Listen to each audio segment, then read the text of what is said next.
ball club went over to Waverly, and we were able to do some very productive things on the field, especially training in Waverly's yard.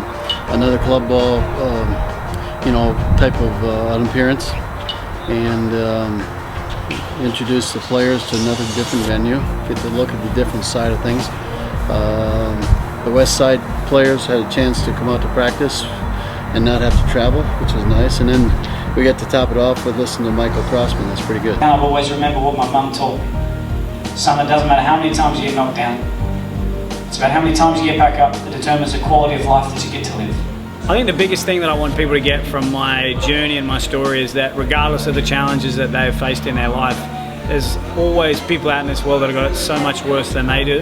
And I think that regardless of how low they are in their life, it could also get so much worse as well.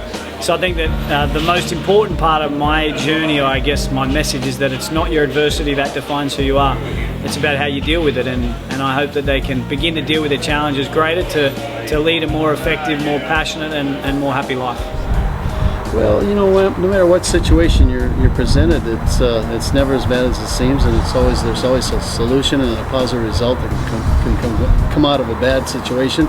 Or in good situations, maintain your sense of integrity and pride, and then follow through and then lift everybody else up. So he basically said there's a purpose for everybody in this life, and you have to find out what it is, and that's kind of what we kind of go by. I started my chemo cycle on my first birthday.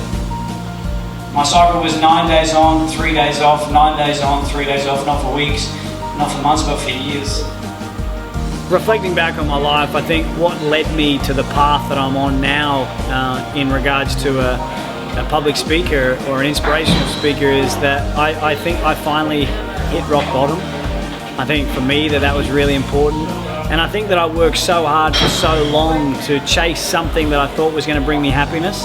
And it didn't bring me that. I chased the power, the privileges and the possessions that success brings you in the corporate space. And I had all this money, had all these fancy cars and houses and everything that people perceive as joy and happiness, and it didn't bring me any happiness. It actually brought me great amounts of stress and pain and worry. And I think that if I can get that across to people, for them to understand that success is about getting out of bed and making a difference in somebody else's life. And the more that people can understand that, the more that people can live for that, I think the greater the outcome their life will be. And I think that's what really steered me on the path that I'm on now. And that was a real good finish to the night, put everything in perspective in life. And, when things are challenging, they're not quite as tough as they seem. He had some circumstances in his life that were catastrophic right from day one when he was born on till today. So it just puts things in total perspective in the right way. Every one of us in this room has an opportunity to make a difference in someone else's life.